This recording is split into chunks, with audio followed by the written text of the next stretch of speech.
Hello, and welcome to today's webinar, Pesky Parasites, Managing Fleas and Ticks, brought to you by Pest Management Professional Magazine and our sponsor of the event, Control Solutions, Inc.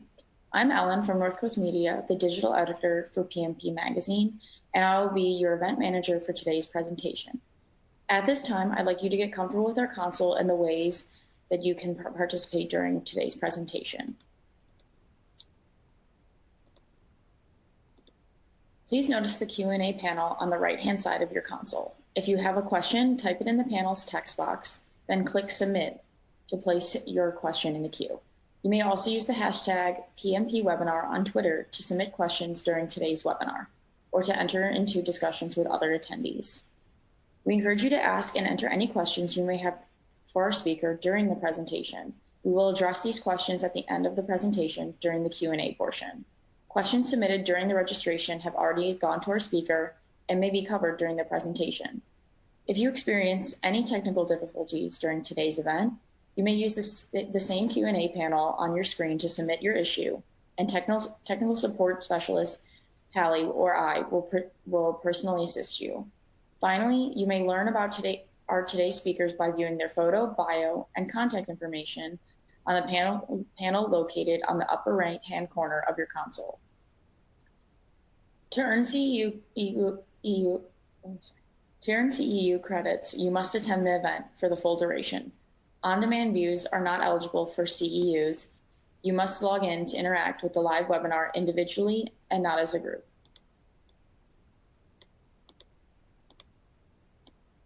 To earn credit, New York and New Jersey registrants must submit a photo holding their state ID to the email that is on the screen.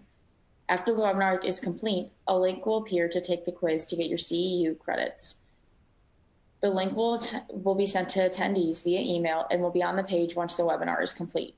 The quiz will be available for 1 week until June 16th until 5 p.m. Central. Now I'd like to introduce you to today's speaker. Today we'll be hearing from Dr. Brittany Campbell, BCE, who is the Technical Service Manager at Control Solutions, Inc. Brittany has over 11 years of experience in the pest control industry. Most recently, she was the Director of Technical Services for a national association representing pest control companies. She has extensive experience in research, insecticide resistance, and insect biology, especially bed bugs. In addition, she's passionate about the pest control education, training, and stewardship. She's a member of the Entomological Society of America and the Pi Chi Omega, a fraternity for pest management professionals. At this time, I will turn the presentation over to Brittany. Brittany, take it away. Thank you, Ellen, for that wonderful introduction. Good afternoon, everyone, or morning, depending on where you are joining us from. I'm in Virginia, so it is just about lunchtime for me. So for any of you that are joining me during lunch, thank you for being with us today. And a big shout out to Ellen, the entire PMP staff, for helping and collaborating to help us bring you this webinar today. So we are talking about the creepy, tiny little vampires of the structural pest industry. A couple of them. We have some other ones, right? We've got mosquitoes and bed bugs, but today we're focusing on fleas and ticks. So what are they? Well, spoiler alert, they are almost everything on this list, right? They're super annoying. They're pesky.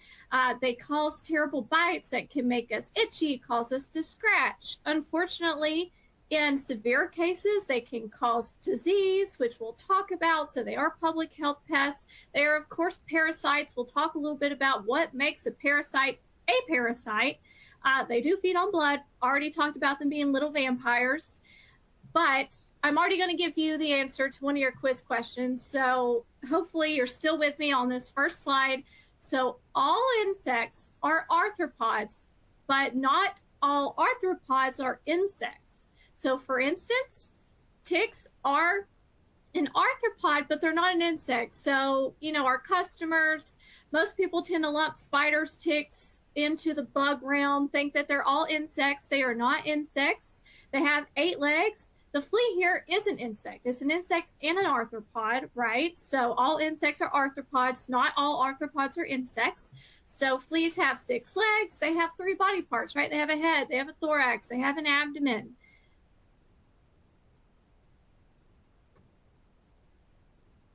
And they are both parasites, both fleas and ticks. So what makes a parasite? A parasite, essentially, it has to be an organism that lives in or on the outside of another living creature, right? And they do that to live, survive. So in this instance, to consume blood, and it harms whatever they are feeding on. So if you have a flea on you, a tick on you, there's nothing good that comes from having these tiny little vampires feed on us or our pets or wildlife. It causes, again, those bites and can cause disease. So parasites, they feed on us and it harms whatever they are feeding on. And we can break this down a little bit more into internal and external parasites. So internal, endoparasites, think inside. So think tapeworms, roundworms, anything that gets down into your digestive tract, those feeding on the inside of the body. But fleas and ticks are ectoparasites. So think outside. They're living outside the body. Thank goodness they're bad enough as they are that they do not burrow into skin. So always on the outside, feeding and living on the outside. So first we're going to dive into fleas. Fleas, incredible creatures. They have no wings, and so they find their host. They jump up on their host through the action of jumping. So their back legs, and I'll show you here in a second, are enlarged. They're really big. That makes them very powerful, and they're capable of jumping 100 to 200 times their body size. So pretty great distances that make fleas very interesting insects. And if we take a closer look here, this is the adult female flea here. You can really see, just look at those back legs. This is where all that power is stored for fleas to be able to jump those amazing distances. So if you take a look here at the coxa, so look at the back leg here, the coxa there, right underneath the abdomen is really large, right? And the femur is enlarged too. So aside from just those large back legs, they also have this protein called resolin that stores up in the legs and causes them to be able to jump off at those impressive distances. And again, they are wingless, so fleas are not flying around. They are jumping up on whatever they are feeding on. And then if we take a look at just the front side of the flea here, it looks like something from the Predator movie, from the Arnold Schwarzenegger movies. You can see that they're super flat. So like I said, it's almost lunchtime where I'm at, so I'm going to use some Mexican food analogies here. So fleas are flattened side to side. What does that mean? That means they're flattened like a taco, like this, right? If we're thinking about flattened top to bottom, then think a bed bug, more like a quesadilla top to bottom. But fleas are side to side, and they are evolved flattened like that. It is thought because that helps them move more easily through hair, right? They're feeding on these mammals, oftentimes dogs, cats, other wildlife outside. So they have to be able to navigate and move through all of those hairs in order to get to the skin and actually feed on blood. Something else that is interesting about fleas, but a bummer for trying to kill them, is the fact that they have very hard exoskeletons. So think like medieval armor. Honestly, the armor of fleas is very thick, very hardened. And if you've ever tried to take a flea and try to smash it in between your fingers, like even rub it around, you'll notice that it's almost impossible to smash that flea. The only time I can kill flea usually is if I take my fingernails and literally just rip them in half. But that's because they have those hardened exoskeletons. And that's not so great for us, but it's great for fleas, because if you imagine they're deep into fur, if they are on a dog starts scratching. And if you've seen a dog that has, terrible flea infestation, they may start to like bite at their skin. So fleas have to be able to survive teeth, scratching, us stomping on them. So that for this reason, they have this pretty impressive outer shell. And the primary flea species here in the US, and the one that causes almost all of the issue, is the cat flea. But do not be confused by that name. It's kind of a misnomer because, of course, they feed on cats, but they also feed on dogs. They'll feed on multiple different mammal species. So the cat flea is the one we're dealing with, and it will infest multiple other mammals as well. So not just cats, but there also are dog fleas. There's a rat flea. There's even a human flea. So there are flea species that are more specific, but the cat flea, not that specific. And that's the one we're really talking about here. And not surprisingly, if we start thinking about flea and tick season, this is a great time to talk about it because it's starting to warm up. We're starting to see that activity. Our pets hanging out outdoors more. So you will see at this time an uptick in fleas and ticks, depending on where you live. But if you happen to be those lucky people that live in warmer, more tropical areas, it's kind of more of a year-round problem there. And so already discussed this, fleas do prefer to feed on cats and dogs. So their first human host or their first host preference is not going to be going straight to humans. They do want to feed on cats and dogs, but they, of course, will feed on humans if cats and dogs aren't readily available. They get hungry enough, they will jump up on humans, right? I mean, they do bite us as well. And they find us through our body heat when we start breathing, our carbon dioxide. Movement, vibrations is also another indication for fleas to say, hey, you know what? There's something yummy here I need to go feed on. And the fleas, the adult fleas, do stay on the host, typically for the duration of their life. And they do go through 4 life stages here. So pretty simple. They go from egg, larval stage, pupal stage to adult. And we'll talk a little bit about these different stages, why they're important. The eggs, you can see here, right? Pearly white, super small. I will say they're pretty smooth. And so flea eggs, they don't have any type of semen or anything. So the eggs do not stay on the body of whatever the adults happen to be feeding on. So if it's a cat, whenever the female lays eggs, they literally just will roll off whatever they've been laid on. And so they fall, of course, down into carpet or wherever the pet is resting, down into the cracks of floorboards, so down into those hidden areas. And this lovely looking little worm creature is actually the flea larvae. So you can see they don't have any eyes, they don't have any legs, so they just kind of scoot around, go hide in high humidity areas. So fleas, another important takeaway here is they need a lot of moisture to survive, especially the larvae here have super high humidity requirements. And they also, the larval stage, the pupal stage, do not feed on blood, but they get all their nutrition from actual feces of the adults. So they feed on the dry blood that essentially the adults are pooping out into the environment. And sometimes they'll feed on like dirt, debris, and other things lying around on the floor or wherever they happen to be. This is what the pupal stage looks like. So after that larvae begins to molt into the pupal stage, they build this silken cocoon around them. But you can see in this picture, whatever this larval stage was in before it began to pupate, it will build this cocoon. And then whatever sand or whatever rocks were around this pupal stage, they'll actually pick up the debris, rocks, little pieces of trash around them, and they stick that onto the cocoons. So this helps them be super camouflaged, helps them hide into the environment.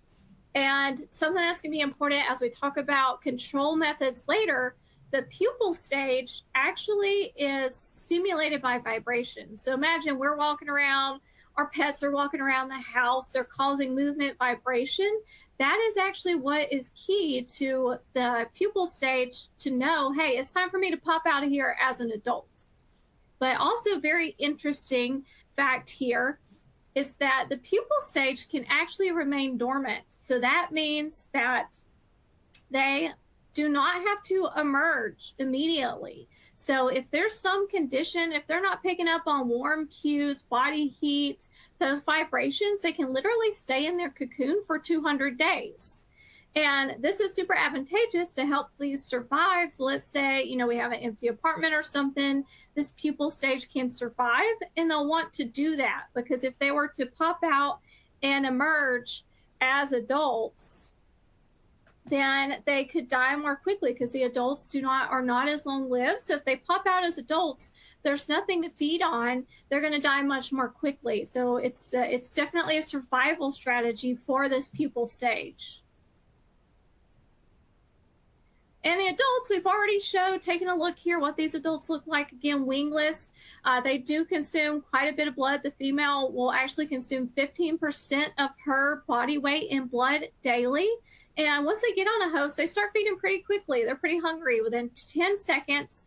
They're not super long-lived typically. The average lifespan of an adult flea is going to be about 2 weeks, but it can be extended longer.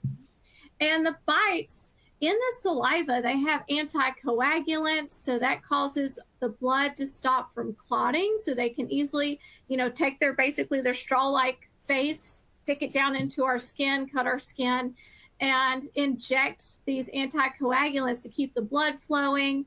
And they'll also have things like sometimes things that even make our skin less inflammatory, so it's not as irritated. So it helps us and pets from picking up on the fact that they're being fed on.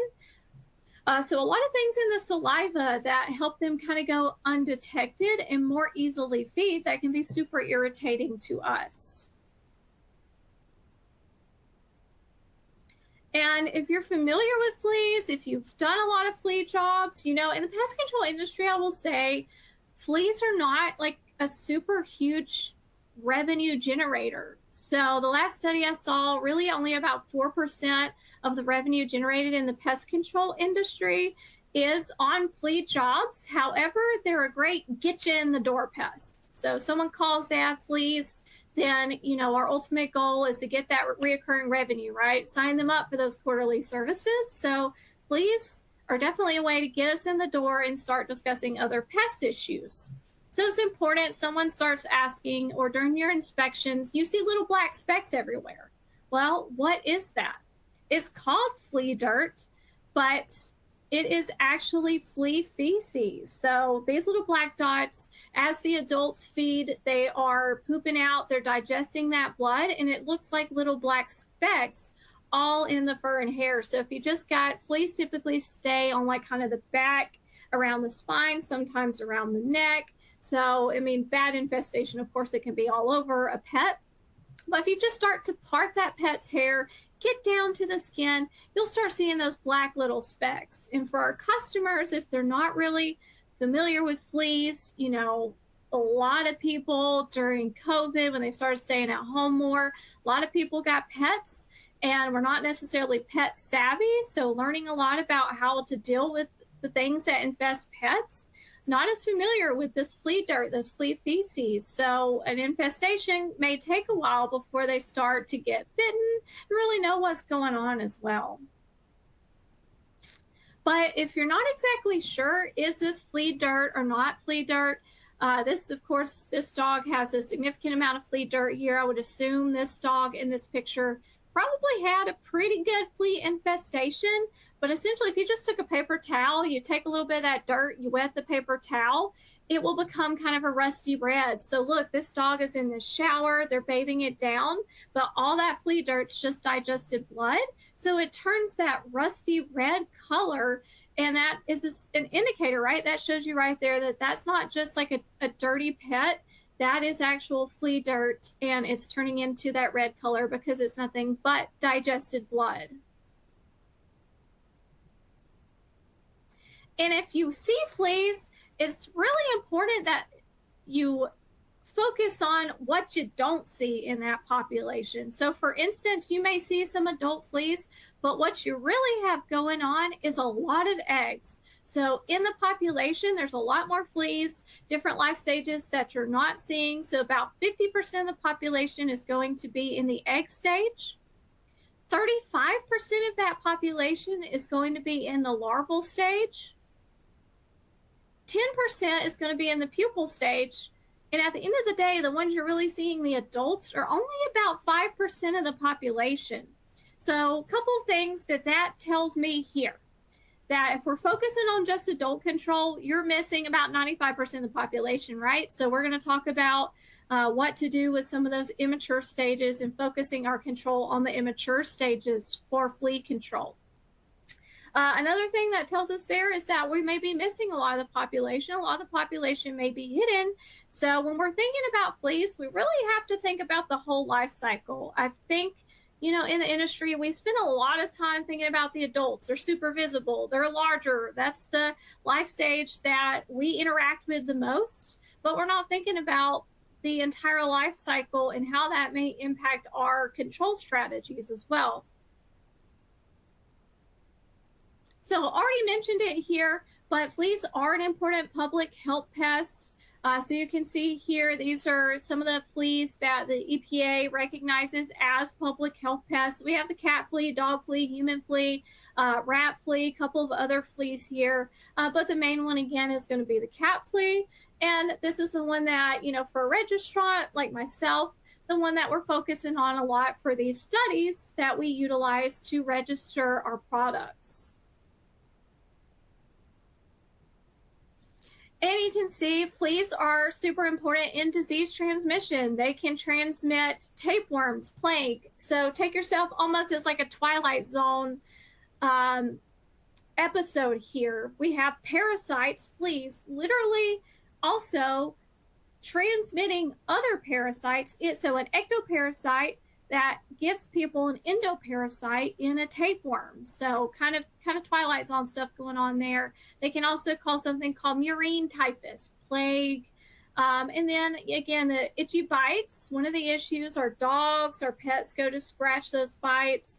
Our dogs running around outside, interacting with poop, dead animals, all the fun things that dogs like to get into, will get bacteria on their paws. They go to scratch themselves and then introduce all that bacteria into that open wound from scratching and causes secondary infections. The loss of blood can result in things like anemia. In extreme cases, think small little precious baby kittens and puppies can really have some serious issues with a major infestation in the loss of blood. So here, this is one of the diseases that fleas transmit. So they carry around a bacteria that they give to a dog, cat, whatever they're feeding on.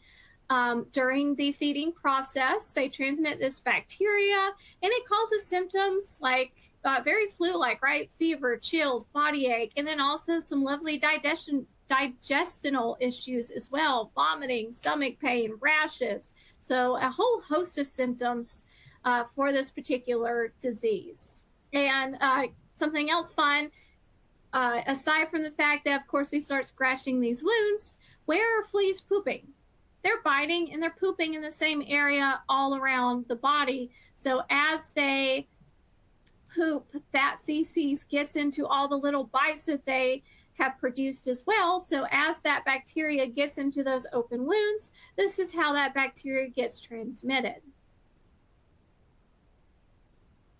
And then here, this is where we have this ectoparasite literally giving another parasite to us, our pets.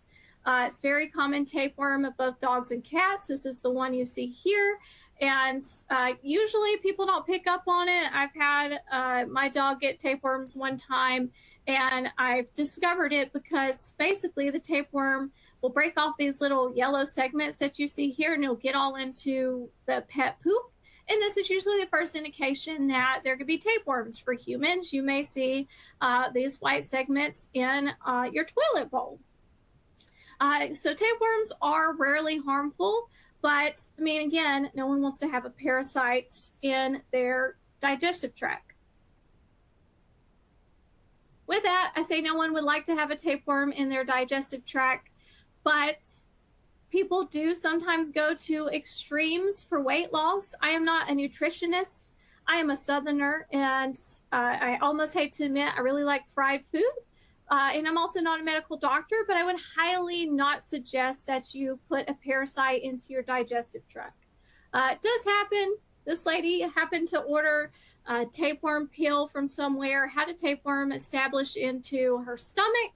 Of course, became concerned because while it can cause weight loss, it can cause nutritional issues, diarrhea, other stomach issues. But thankfully, there is a pill out there, essentially anti-worm medication that you can take, and she was able to get rid of her tapeworm. But definitely don't recommend tapeworms for weight loss. And dermatitis. So a dog with an infestation, depending on how reactive their skin is. I have a dog with super annoying, very delicate skin, so every allergy seems to cause my dog to scratch constantly. A lot of times with fleas, dermatitis, so that itchy, irritated skin essentially is what dermatitis is, kind of will happen on the back part of the dog. Of course, they can get itchy elsewhere, can cause hair loss, and a lot of discomfort. So a dog with a flea infestation may become more aggressive, grumpy, because they are very uncomfortable with this flea infestation. So aside from the fact that they can get, also tapeworms by swallowing a tapeworm, they swallow a flea, and that's how their tapeworms get inside of dogs and inside of us as well. Just a whole host of issues with having fleas on dogs. And then we also have the infamous plague. The plague actually in the 1300s, of course, is transmitted by the rat flea. But in the 1300s, it killed a third of the population in Europe. So let's just put this in perspective. Just imagine within your company, within your community, that 1 out of every 3 people died from a disease. I mean, if that were to happen today, you can only imagine that community would be shut off from the world, right? We would have scientists coming in with hazmat suits. It would be a huge public emergency, a very big, scary fiasco. So the plague was very detrimental. Thank goodness now we have antibiotics, we have ways to combat the plague, and it's not super prevalent. Just every once in a while, the plague will pop up in the United States. You can see here in this graph that the plague typically is out west. But very few cases. So while this may look like a lot of cases, this is from a span of 1970 to 2012. And it's much less lethal, not a huge issue, right? A lot of times now we have modern treatments with antibiotics. However, there is one form that causes a very severe case of pneumonia and is always deadly. But there's actually 3 different types of plague.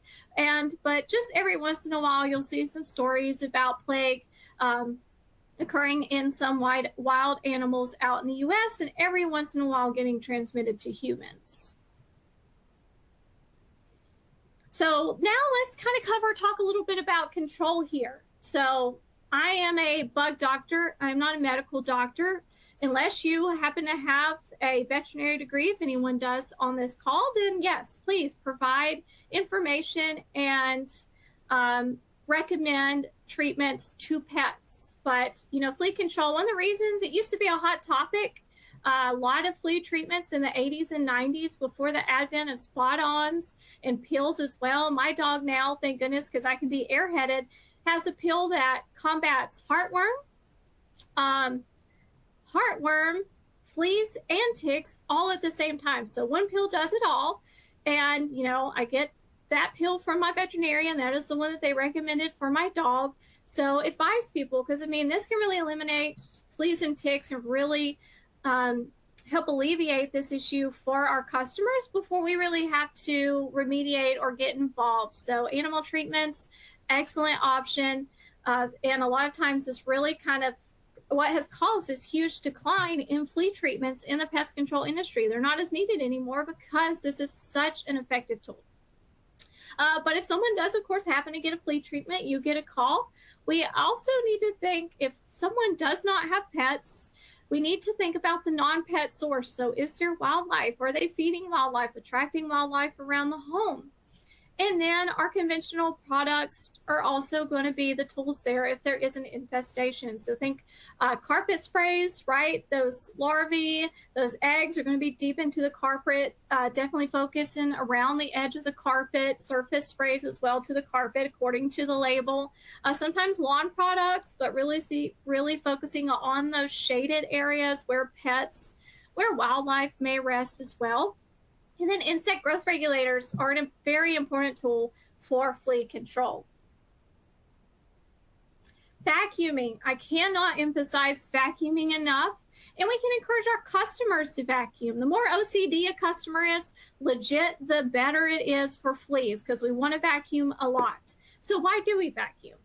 Well, because, right, first of all, that cocoon's super hard to penetrate with a lot of insecticides. And then if you think about, remember me talking about that cocoon?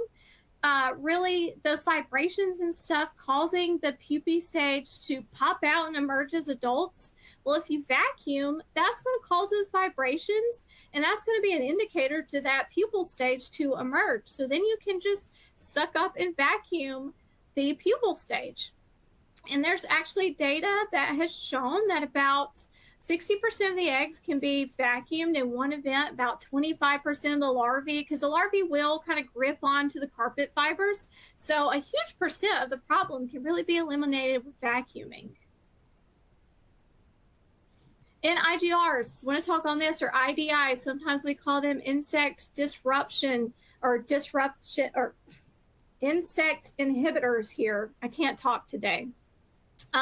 But essentially, just think about it, right? Only 5% of that population is the adult stage. Our IGRs or IDIs are not going to work on the adult stage. They are going to work on the immature stage. And then 95% of that population is immature, so that's what we want to focus on. If we can stop that immature stage, break the life cycle before they even become adults, then we're really targeting the majority of the life stage when it comes to flea control. Okay, so let's take a quick break here and enter your answer for the code word. All of you hopefully are still awake, still with me. We're halfway through. Type in this word now, and I'll give you just a few seconds to type in your code word.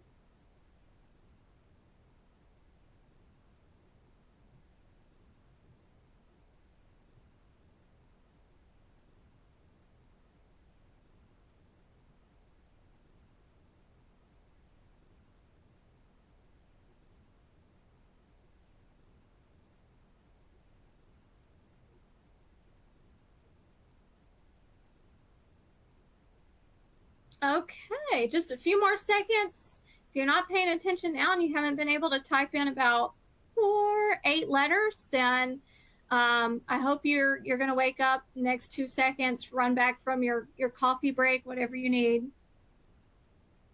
Your taco break. I can't stop thinking about tacos. That's what I'm doing after this.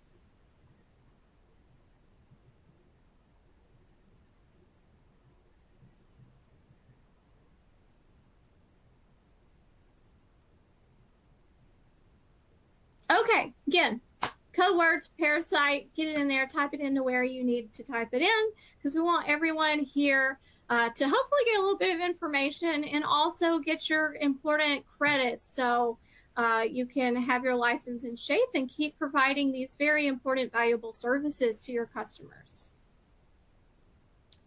Okay, moving on. Let's talk a little bit. I just said IGR is a great option. We know now 95% of the population is going to be that immature stage. Most of them are going to be in the egg stage. And then as they proceed throughout the life cycle, fewer and fewer survive. Fleas go through a lot of crap, right? They're in the environment. There's a lot of things that try to eat them, like the dogs and cats that they're on, because they start scratching and consume them all the time. And then, you know, of course, the things in the environment, we don't have the moisture quite right. So only a few survive and make it to that adult stage. So we were interested. This is one of the products that CSI offers for flea management here.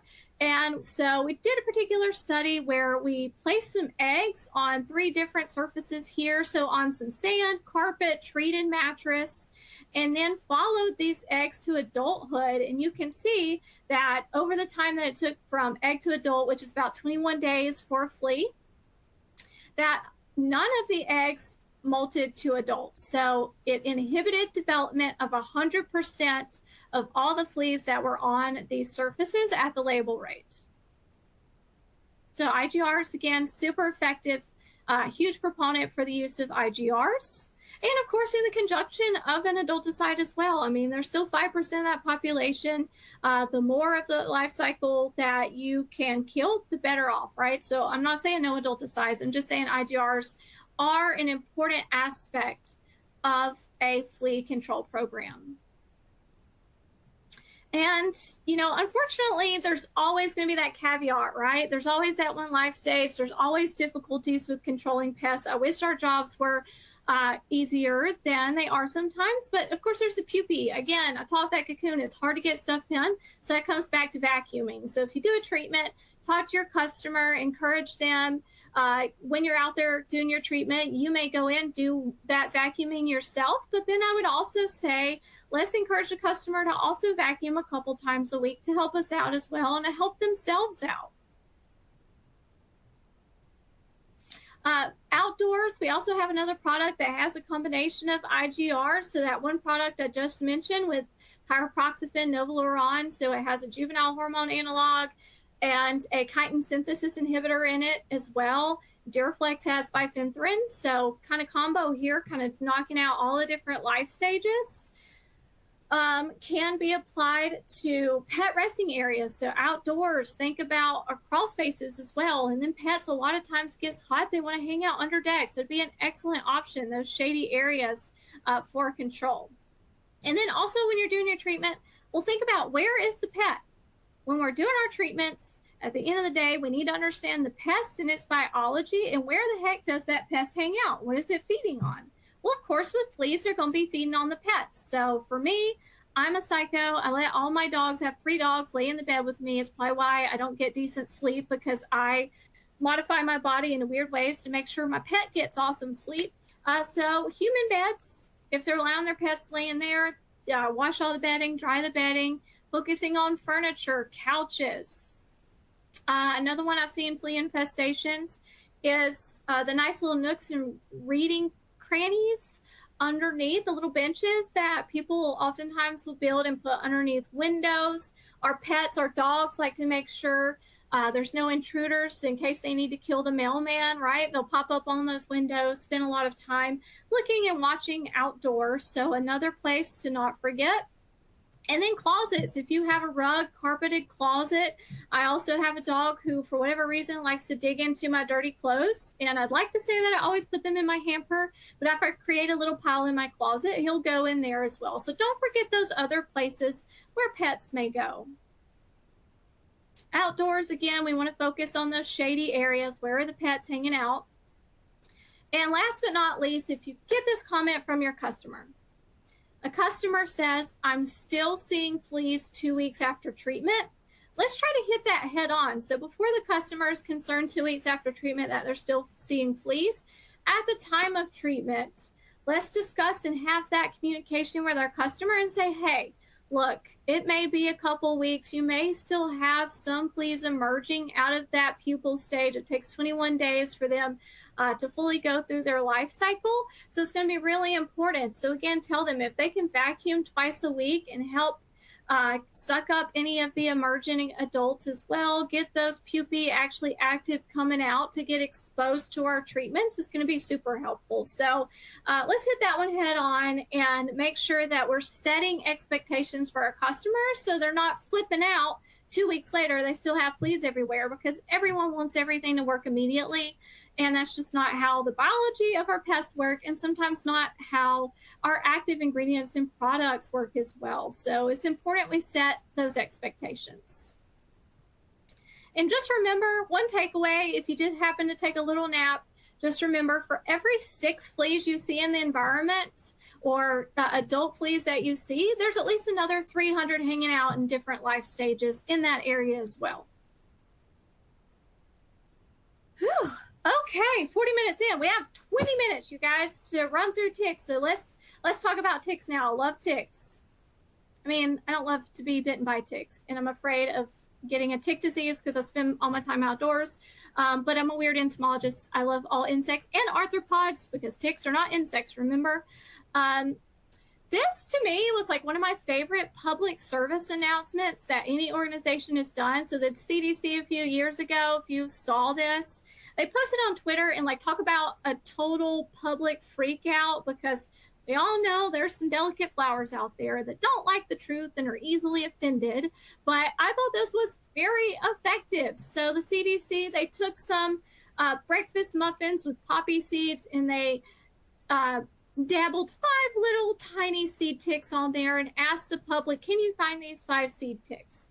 Public freaked out. I mean, apparently you're messing with like a precious breakfast entity in the poppy seed muffin. So some people very offended that the CDC ruined poppy seed muffins for them, but super effective, right? It just shows how super tiny the seed tick, that's going to be the larval stage, super tiny, just 6 legs, still has to take a blood meal. But just imagine, I think it gets the point across that if you had a seed tick on you, it's this tiny, would you actually know it? And the answer is probably not. So I thought it brought great awareness to ticks. If the more, whatever it takes to get the point across, I think it was very effective and a great strategy from the CDC. And a little bit of a different, more eloquent conversation here. This particular gentleman was a Swedish naturalist who was traveling throughout the United States in New Jersey. And I think he does a very good job of discussing what it looked like in the mid-1700s. So in the U.S., he says, to these I must add the wood lice, ticks, with which the forests are so pestered that it is impossible to pass through a bush or to sit down, though the place be ever so pleasant, without having a whole swarm of them on your clothes. So this paints a very semi-delightful, you think a place is pleasant, he's wandering around in the beautiful New Jersey forest, but then he can't sit down because ticks are literally crawling up all over his body. But interestingly, another entomologist, 100 years later, a century later, she comes along, Asa Fitch. Asa, I'm not sure if it is a she, might be a male, so my apologies, might be a male entomologist, but regardless of the gender, Asa Fitch comes along a century later in the same exact area, and Asa says, you know what, this Swedish dude, he saw all these ticks. There are no ticks anymore in the area that I am in 100 years later. So what's going on? What's happening? So we'll discuss that here, but it's really important to show. So there was this decline in ticks. There's a lot of reasons. We'll talk about why that was happening. But if we just look from just 2004 to 2019, this is data from the CDC, that you can see that the amount of tick-borne disease has increased over 125% in 15 years. So if you were to ask me, what is one of the most important pests for us to control? Of course, mosquitoes are going to be up there because they transmit some pretty nasty stuff. But as of right now, Lyme disease is the #1 vector-borne disease in all of the United States. So if you're doing tick control, you're literally helping to save lives. And you are protecting public health if you are doing tick control. And it is continuing to increase and become more and more of a problem every single year. So going back to this Swedish naturalist wandering around in the woods and then the entomologist that came around later, if we just take a look here up these 2 pictures side by side, you can see in New England in 1880, we had this huge agricultural boom. And so what do we do when we need to have crops and cattle? Well, of course, we have to chop down trees to create this agricultural land. So in New England, it was much more ag-based, more land was cleared, and through the clearance of all that land, we're removing a lot of forests. And by doing that, then there's a reduction in all the wildlife.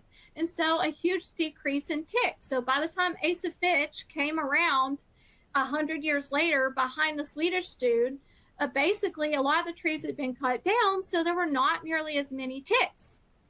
But what did I say? last 15 years from that data and more, we've had a huge increase in ticks. So if we just look at New England, where the black-legged tick's super prevalent, where we have these huge numbers of Lyme disease, you can see a lot of this area has now switched from ag land and has been reforested and more covered with trees, which enhances the number of deer, other wildlife that all these ticks are going to be feeding on. And speaking of deer, primary host for adult black-legged ticks, also called deer ticks, the main transmitters of Lyme disease. This graph does a great job showing how deer are just exploding and just happy little running around the state of Illinois. In Illinois in 1960, you can see that, I mean, we're almost at 0 deer killed and harvested in the state of Illinois. By 2020, we are well over a 6,200% increase in the amount of deer in Illinois in 60 years. So by reforesting and creating these very wonderful natural environments, of course, we've also created habitats that allow deer to thrive and also ticks to thrive as well. And another reason here to the increase in Lyme disease, I did have like a pretty little graph here where the red, you could actually see it spread over time. But yeah, my pretty GIF, whatever those things are called, is not working. So essentially it starts at 1996 and then it shows how the ticks spread. So that red that you see spreads through much of the area. And where you see the yellow is where we scientists believe these ticks are going to be able to spread over time. So the distribution of the black-legged tick, and many of these ticks are able to spread through the reforestation of many of these lands, as well as the increasing temperatures. So there's a lot of studies showing ticks are able to live in new environments. So they're finding new environments that allow them to thrive and live in these warmer climates, and then allow them to move into new areas and establish. If we just take a look here, this does a great job kind of showing this increase in temperature. So this is an average of the minimum January temperature in the US. So on the left-hand side, you have the A here is from the 1970s. You can see that dark blue means that those are colder climates. And B is 2016. So the average temperature in January has increased drastically from 1970 to 2016. You can see those very cold areas have now shifted to a much smaller area, geographical region. And so that means this has allowed the ticks to spread and move into those new areas. And just like fleas, ticks go through an egg stage, a larval stage. Again, a lot of times you may hear people say a seed tick. What does that mean? That's just the larval stage of a tick. And then they go from the larval stage to the nymph to the adult stage. And the life cycle, not gonna lie, can get a little bit tricky, confusing. Depending on the tick species, we're gonna focus here on the black-legged tick as just an example. But it is a 2-year life cycle. Like, just put that in perspective, right? It's kind of nuts for an insect to take, or I'm sorry, ticks are not insects, for an arthropod to take 2 years to get through their life cycle. So you can see in the spring, so let's start in the middle at year 0. In the spring, those females lay eggs, and then they'll emerge at in summer, early midsummer here into the larval stage. And then they stay in that larval stage all throughout the fall and winter. And it's not until the following spring that the larval stage will get their blood meal and molt into an adult. So each life stage has to take a blood meal in order to level up and make it to that next life stage. So by year 1 in the spring, we have the nymphs. And then it takes a full year, they'll stay in that nymph stage. And then by year 2, they will emerge into adults. So very long life cycle for ticks. And ticks actually find a host through a process called questing. So they'll actually I've heard people sometimes say that ticks fall from trees. That is not true. They're not crawling up trees and falling from super high distances. A lot of times they are at, like, down in the grass, leaf litter stuff, and they just climb up to the top of a blade of grass, and then they extend their 2 front legs out, and they literally just kind of like shake them around until they grab onto a host. So we're walking around, we're breathing, maybe we're breathing heavy, we're producing more CO2 because we've been hiking, we're outside, it's hot, and we're creating vibrations as we stomp around outside. And then this is going to tell the tick, all right, I'm going to start waving my arms around. Almost like, imagine a toddler who wants attention, right? They want you to pick them up, so they're waving their arms around. That's what ticks do. They take those 2 front legs that have these specialized organs that can pick up on our heat, our CO2, those vibrations, stuff like that, even changes in light. And this is how they find a host. So they're waving their arms around, and eventually, as the host walks by, they cling on to us. In the mouth parts, once they cling on to us, then of course they're going to crawl up and they're going to find a place to feed. So this torture-looking device is the actual mouth parts of a tick. That thing in the middle, that barbed thing that looks like a terrible saw, is called the hypostome, and they will literally take that.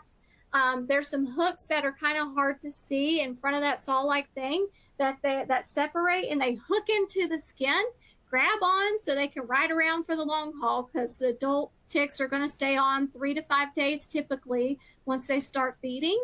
And then they take that barb-like thing. So once they hook in, tear the skin, they take that hypostome in the middle, those barbs, to really get in there and to hook into you.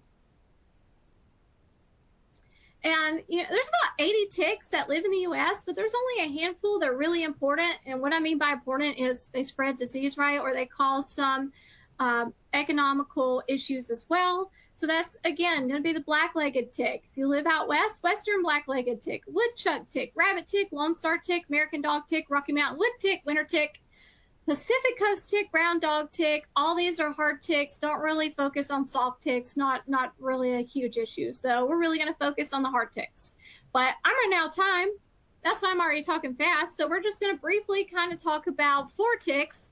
American dog tick, Lone Star tick, brown dog tick, black-legged tick. Many of these are throughout, so apologize to my Western friends that may have joined me, because many of these are far west, are mid-central, eastern ticks, but the brown dog tick is found throughout the U.S. But a lot of this biology information you can apply to whatever tick species that you may be dealing with. And if you're curious, I love this website. If you just type in like Tick Encounter Rhode Island, this is ran by University of Rhode Island. If you're curious, like right now, what ticks in my region are super active, you can go in and actually type in your region and determine the tick activity right now in your area. So figure out the species and what's happening with the activity. So I really like this website. Very informative if you're interested in finding out what's going on where you live and where you work. So American dog tick, this is what it looks like. You have the male on the left, female on the right, kind of has this mottled appearance. It transmits tularemia, Rocky Mountain spotted fever, and it is going to be active typically from April to early August. Lone Star tick, this one to me, they're very aggressive. It's probably the tick that I have interacted with and had on me the most, my pets as well. And it's also super easy to identify. Well, I will say the female, because she has this white spot on her back. So if you see that white spot, you instantly know you're dealing with Lone Star ticks. Again, because they are very aggressive, can be an issue. And they also transmit ehrlichiosis, tularemia, and also the red meat allergen. So for those people that are affected by that red meat allergy, when they consume red meat, causes some pretty serious allergic reactions. Black-legged deer tick, I feel like I've kind of covered this one really well. I'm out of breath even talking about the black-legged tick. Again, very important. Transmission in Lyme and some other OCs, osis, so babyosis. I don't know if I'm saying any of these right. Ehrlichiosis, and another virus as well. So they do not only transmit Lyme disease. And then the brown dog tick. Brown dog tick, if you see a full-blown infestation of ticks indoors, this is the only tick that can reproduce, survive indoors. So a huge issue in dog kennels, shelters, places like that. And then, not really going to talk about this one, Asian longhorn tick, huge issue. The main issue is as parthenogenic. What does that mean? Essentially, a female does not need a male to mate, and they can lay tons of eggs because they don't have to mate through that process and can just get in these crazy huge numbers. You can see this animal with all these ticks on the ear. So a very important issue for cattle, livestock, because if they get too many of these ticks, it can literally result in some pretty serious blood loss. Okay, let's type in this code word. I'm not going to spend a lot of time. Quest.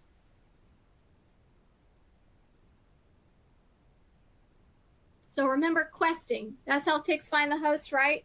They throw their arms up in the air like a toddler having a full-blown meltdown.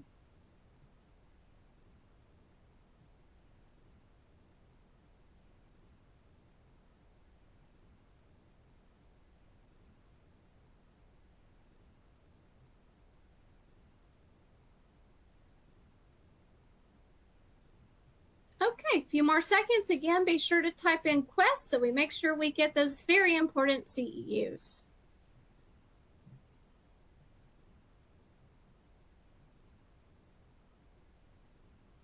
Okay, keep moving on. Be sure to type in quest if you can, if you're available, so you get your credits.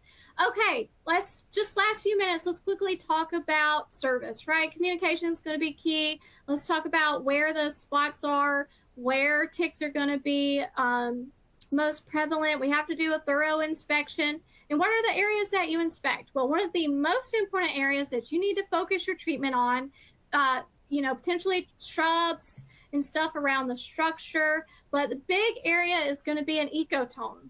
And that is where the lawn transitions into the forested area. So the first few feet into that forested area is where you want to focus your treatment, because that is where the majority of ticks are going to be.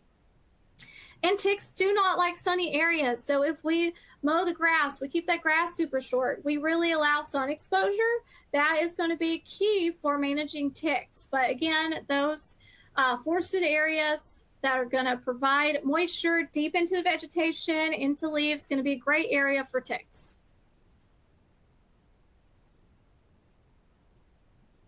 And I also want to point out, this is kind of important for those of you, again, that don't live in sunny tropical areas like myself. I'm not that fortunate.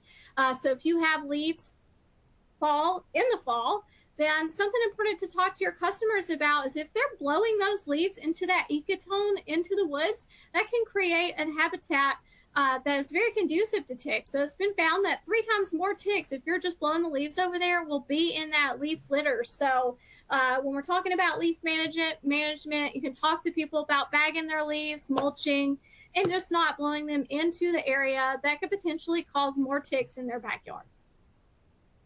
We're not going to talk about wildlife. Let's jump in. Again, I already said last time, prophylaxis is going to be great. They just need to talk to their vet about that.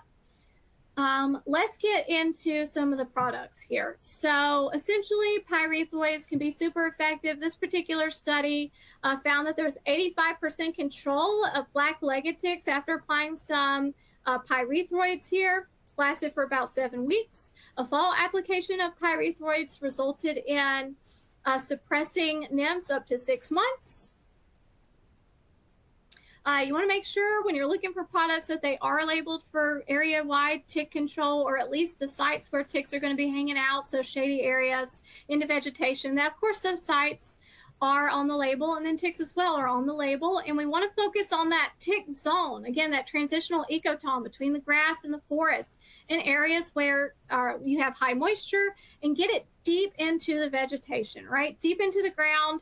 Ticks, right, they're not crawling up into trees and everything. It's usually going to be on top of the grass, not super high on vegetation. So that dense, lower vegetation is where you really want to focus that tick treatment.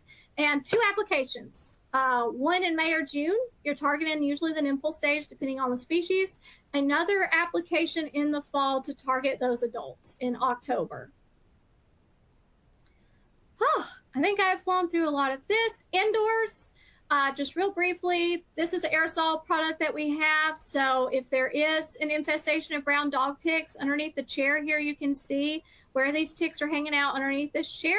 Just a direct application to that furniture where those ticks are, wash and drying that dog bedding can be a great solution for any tick infestations that are indoors, or any product that's labeled for those indoor applications on furniture or where the infestation is found during your inspection. IGRs, we do have some evidence from one of our products where IGRs, when they were applied to adults, the females, of course, it does nothing to the females, but it did affect the eggs. So the female was able to lay eggs. However, none of the eggs hatched. And you can see some of these immature stages of ticks here also could not molt appropriately into the life stage because it affected their chitin and the formation of their exoskeleton when they're molting. And last but not least, we want to talk to our clients, right? Talk to them about tick checks. Ticks tend to get into our nooks and crannies, deep into those cracks. One of the main areas, unfortunately, can be the groin, base of the neck, around that hair. So talk to them about really doing thorough tick checks if they are spending a lot of times outdoors. And repellents are going to be an excellent option for ticks. So talk to them about some of the repellents. Make sure they're EPA registered. So IR 3535, these are two that there's a lot of science to back them up that they are effective repellents against ticks. And then also, it's always great to talk to them about how to remove a tick. You don't want to, so take some tweezers. You don't want to like wiggle that tick around. You literally want to get to the base right next to the skin, grab that head where those mouth parts are and just pull straight up. So it's always great to talk to customers on how they can help themselves, builds trust, shows your knowledge, and helps provide a better service so they can protect themselves as well. Whew, I know I flew through the last bit of that part. I believe Ellen's going to come back on to discuss anything you may need for CEUs and any questions if we have time. Thank you, Brittany. That was great. Yes, at this time, we're gonna jump into some questions we received during registration and a couple that we got during the presentation. So first question we'll do, what are some common missteps in tick management, such as product rates, client cooperation level, etc.? I will say some of the common issues, one of the most common issues that I see is misapplications and usually not using enough products. So not necessarily application rate. Sometimes it's the rate of the product, but just think with ticks, I kind of mentioned that they are deep down into sometimes under leaf litter, deep into more dense, lower vegetation. So one of the main issues I see is someone not putting out enough product and enough volume to get deep into that vegetation. So sometimes on a label, it may say you can increase your water volume per gallon or so, and that may be necessary to get the product deeper into that dense vegetation. Okay, another question we'll do. Is there a specific time after or before that you recommend customers vacuum for parasites? Absolutely. Usually, I mean, if you get a customer to vacuum every day, like I said, some customers that totally freak out, there's nothing wrong with that. The more they vacuum, the better. But the time interval I usually recommend is at least 2 weeks after application and at a minimum 2 times per week for flea treatments. And we have time for one more question. We'll do, can you talk a little bit more about how IGRs work within the treatment program? Absolutely. So IGRs, of course, I kind of flew through that, but we kind of have 2 main types of IGRs. We have the hormone analogs as well as the chitin synthesis inhibitors, and they're working in 2 different ways. So with the juvenile hormone analog, it's basically keeping the insect in the immature stage so they don't quite make it to an adult. And juvenile hormone analogs have shown multiple issues, like think cockroaches with twisted wings. They can prevent eggs from fully developing, hatching. With chitin synthesis inhibitors, a lot of times you'll see straight death because the insect cannot fully form its exoskeleton. Its chitin can also cause reproductive issues. So Using IGRs in a treatment program, you're really focusing on the immature portion of that life stage. So if you're using a combination adulticide, IGR, using IGRs, you're really targeting the full life cycle and helping to break that life cycle. All right, thanks so much, Brittany, for a great presentation today. Now we will wrap up the live event. Thank you for attending Pesky Parasites Managing Fleas and Ticks, brought to you by Pest Management Professional Magazine and our sponsor of the event, Control Solutions, Inc. If we were not able to answer your questions during the presentations or Q&A session, your questions will be forwarded to the speaker to be addressed via email. A link will be available to take the quiz to get CEU credit. The link will be sent to attendees via email and will be on this page once the webinar is complete. The quiz will be available for 1 week until June 16th until 5 p.m. Central Time. A recording of this webinar and other upcoming webinars from PMP will be posted on pmp.net/webinars. The slide that you see right now will also be available on this page until the expiration of the quiz. Thank you all for attending the webinar, and we hope you'll join us again soon for another great webinar.